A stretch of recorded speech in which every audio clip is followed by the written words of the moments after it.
Fala galera, bom dia, boa tarde, boa noite, não sei a hora que vocês estão assistindo. Mais uma vez bem-vindos aqui à bagunça, meu nome é Felipe. Hoje nós vamos dar início ao capítulo 5 da Era do Capital. O nome do capítulo é A Construção das Nações.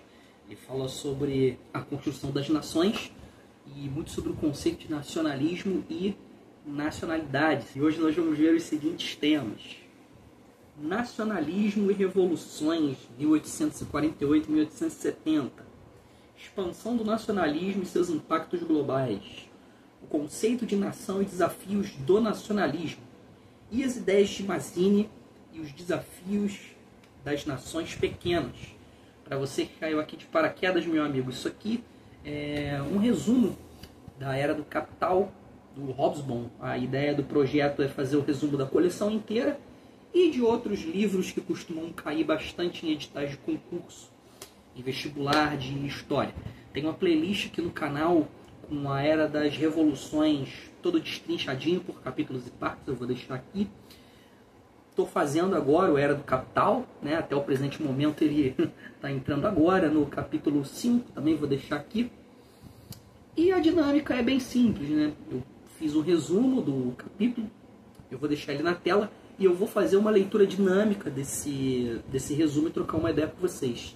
Normalmente fica aqui do lado, né? Mas hoje tá aqui embaixo, então vai ser até comum vocês verem eu olhando para baixo para poder fazer a leitura. Então, galera, sem mais delongas, deixa eu começar aqui a leitura. Dando início ao capítulo 5A. O capítulo 5 vai ser dividido em 3 vídeos, tá? Que são em 3 partes. Vamos começar, galera. Bom, entre 1848 e 1870, a política internacional ela foi bastante influenciada por um sentimento, né? O nacionalismo. Esse período foi marcado por uma vontade grande de criar nações-estados na Europa, ou seja, países onde cada grupo étnico, né, ou cultural pudesse ter o seu próprio governo e ser independente. Em 1848 aconteceu a Revolução, né, que foi chamada de Primavera dos Povos, porque várias nações, né, várias nacionalidades, né, como os alemães, italianos, húngaros, né, e também os poloneses, eles começaram a lutar pelas suas independências, né, e por se unirem contra governos que eles consideravam opressores. Algumas dessas nações elas conseguiram alcançar os seus objetivos, né, como foi o caso da Alemanha e da Itália, que eventualmente acabaram se unificando, né? Não as duas se unificando, né? A Alemanha se unificou e a Itália também se unificou, né? Só que outras nações como a Polônia, elas não tiveram tanto sucesso, né? Elas não conseguiram se tornar independentes nesse período. Mesmo depois das revoluções, que acabou não dando certo, o desejo de criar, né, nações independentes continua muito forte na Europa, né? Isso influenciou a política por várias décadas. Cada país conseguiu isso de maneira diferente, né? França, Itália, Alemanha se unificaram, né? Cada uma se unificou. A Hungria conseguiu organizar melhor o seu governo interno, né? E a Romênia virou de fato um estado independente, né? Esse sentimento nacionalista também apareceu em outras regiões, como na Irlanda, onde tiveram revoltas, né, contra o domínio da Inglaterra, que era muito forte na região. No Império Otomano, que dominava várias partes do sudeste europeu, também surgiram crises por causa das revoltas nos Balcãs, né? É uma região com muitos povos, né, muitos pequenos povos querendo a sua própria independência. Fora da Europa, o nacionalismo estava crescendo também bastante, né? Isso ficou muito evidente em eventos como a Guerra Civil Americana e a restauração Meiji no Japão. Meiji ou Meiji, como cada um preferir chamar. Processo de criar e fortalecer nações, né? Algo que nós chamamos de nation making, virou uma característica assim, muito importante nessa época, né? E afetou vários lugares ao redor do mundo. Essa vontade, né, de ter mais autonomia e de se unir politicamente, né, acabou moldando a política internacional e causou mudanças grandes no mapa global, né, durante esse período. Muitas dessas mudanças, inclusive, são basicamente o panorama do mapa da Europa que a gente conhece hoje. No século XIX, a ideia de nação era uma parada tão forte que quase ninguém parava para pensar no sentido que isso representava, né? As pessoas achavam que a identidade de uma nação era uma coisa baseada em alguns fatores, como histórias em comum, cultura, etnia e até mesmo a língua que as pessoas falavam, né? Esses fatores eram o que definiam o que as pessoas tinham como os laços em comum que faziam parte do conceito de identidade nacional. Não sei se ficou muito bem explicado. Se não ficou, é só ler o resumo. Que aí eu tenho certeza que está bem explicado.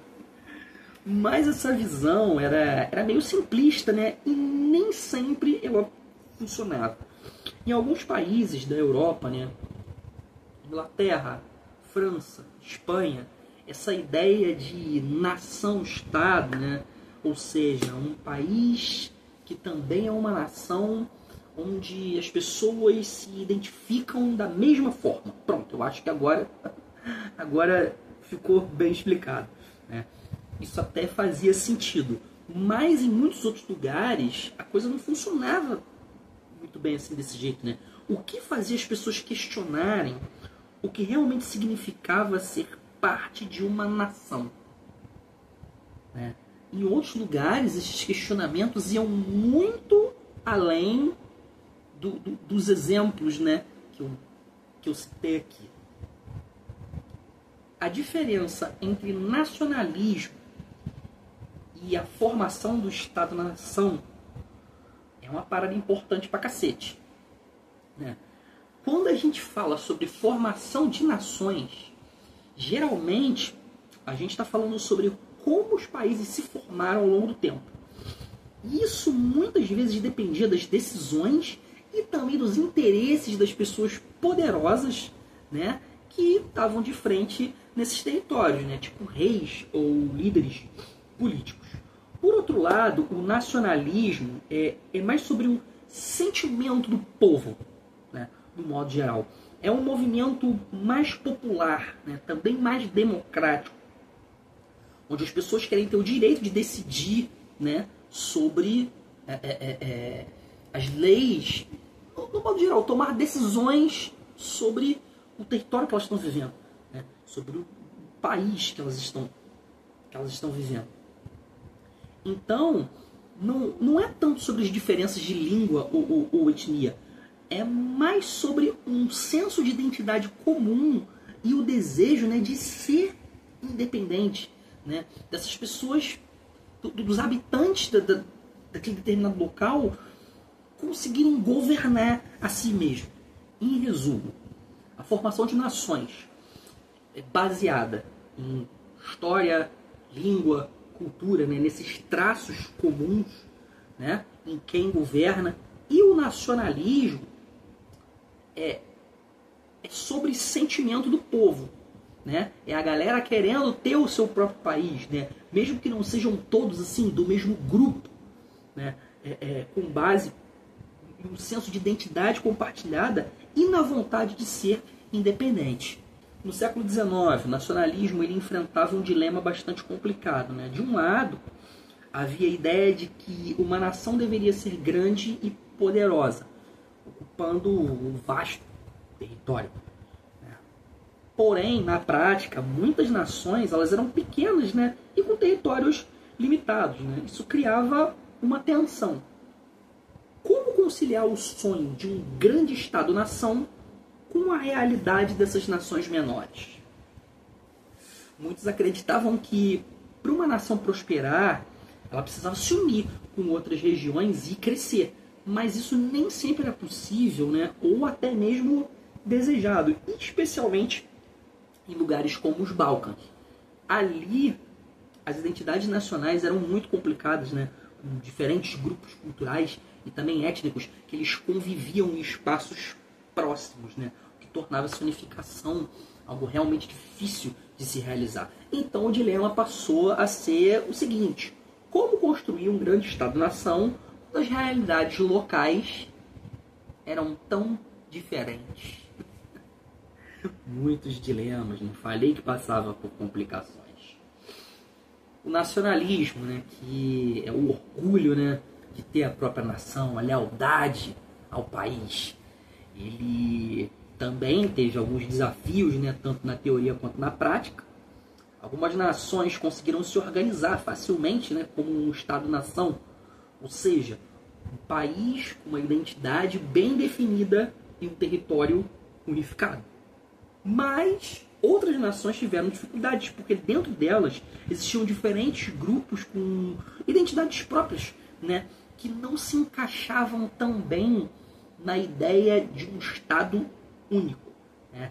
Esse conflito entre o desejo de criar um Estado-nação ideal e a realidade de ter identidades nacionais diferentes dentro do mesmo território complicou muito o nacionalismo europeu na época. Giuseppe Mazzini, em 1857, ele imaginou um mapa ideal da Europa, onde haveria 11 grandes uniões nacionais, formando uma espécie de, colocar entre aspas, Europa das nacionalidades, né? Ele tinha uma ideia de nação-estado bem diferente de um outro camarada que está aqui no resumo, o Woodrow Wilson, né, que propôs na Conferência de Versalhes depois da Primeira Guerra Mundial. Mas ele pensava em uma Europa com cerca de 26 ou 27 estados soberanos, incluindo a Irlanda, e achava que as pequenas nações deveriam se juntar em estados maiores, mas mantendo um certo nível de autonomia, né? Talvez como uma federação. O problema é que, apesar de querer unir as regiões com culturas diferentes, como os exemplos dados aqui, Suíça, Savoia, o Tirol alemão, né, a Caríntia e a Eslovênia, ele criticava o Império Habsburgo por fazer exatamente isso, ou seja, por ignorar as identidades nacionais. Mas ele não percebia que as ideias dele tinham essas contradições. Deu para entender o paradoxo que ficou? A ideia de que os Estados-nações representavam o progresso fez algumas pessoas achar que os povos pequenos e menos desenvolvidos, eles não eram assim nações de verdade. Eles acreditavam que o progresso faria esses povos se tornarem peculiaridades dentro de grandes nações, ou que eles acabariam adotando a cultura dominante. Por exemplo, os mecklenburgueses, que falavam um dialeto difícil de entender pelos bávaros, e os alsacianos, que eram disputados entre a França e a Alemanha, né? As diferenças entre esses povos mostrava bem essa visão. Além disso, muitos grupos linguísticos pequenos, como alguns gauleses do século XIX, eles estavam conformados ou até mesmo felizes, né, em ver seus idiomas desaparecerem em nome do progresso. Essa visão basicamente dividia, né, os países em dois grupos: os maiores e mais avançados, que eram vistos como mais importantes, né, e destinados a liderar, por assim dizer, e os menores, que eram considerados menos relevantes, né? Não era uma espécie de conspiração dos países grandes oprimir os menores, né? Mas sim uma crença de que as nações dominantes, elas tinham tanto a cultura quanto a língua superiores, né? Políticos como o Cavour, na Itália, permitiram que grupos minoritários falassem, né, as suas próprias línguas em casa, mas exigia que todos eles adotassem uma língua oficial, né, como o italiano, para assuntos públicos. Se regionalismo era tolerado, até que um povo pequeno como os tchecos, né, em 1848, exigisse a sua independência, né, desafiando o sistema político vigente. basicamente, quando a ideia de criar uma Europa nacional, né, ou seja, fazer com que cada nação fosse um país próprio, havia 3 maneiras de lidar com os povos menores que queriam, né, uma autonomia maior ou até mesmo a independência. A primeira, negar a legitimidade, né, ou seja, ignorar ou rejeitar a ideia de que esses povos menores tinham direito de ser independentes. Inclusive, aqui no exemplo diz, né, os alemães e os húngaros eles costumavam fazer isso. Segundo, reduzir a autonomia desses povos, né? Considerar que eles só mereciam uma certa autonomia, né? Mas não a independência total. O Cavour e o Mazzini, por exemplo, né? Achavam que os movimentos, como o irlandês, eles deveriam ter mais autonomia, mas não necessariamente ser totalmente independente. E a terceira, aceitar que alguns movimentos nacionais eram tão fortes que não tinha como simplesmente ignorá-los, né? Exemplo dos tchecos, né, que eles conseguiram fazer isso, né, mesmo sem buscar a independência total. Estados grandes e antigos, como a Inglaterra, né, a França, a Espanha, eles não enfrentavam grandes problemas internos, né, com as suas minorias, né? Talvez na Espanha com os catalães, porque essas minorias assim, não eram um grande desafio político. Pontos importantes do resumo, galera. Durante esse período, o nacionalismo moldou a política internacional, com muitos grupos étnicos buscando autonomia e unidade política, como evidenciado na Revolução de 1848. Apesar de alguns sucessos, como a unificação da França, Itália e a Alemanha, outras nações como a Polônia enfrentaram desafios e não conseguiram alcançar a independência. Fora da Europa, o nacionalismo também estava em alta, visível na Guerra Civil Americana e na restauração Meiji do Japão, refletindo um processo global de construção de nações. A ideia de nação era geralmente aceita sem questionamentos, baseada em história, cultura, etnia e língua, embora muitas nações não se encaixassem perfeitamente nesse modelo. O nacionalismo promovia a autodeterminação dos povos, enquanto a formação de Estados-nação muitas vezes dependia das elites dominantes e de características históricas e culturais.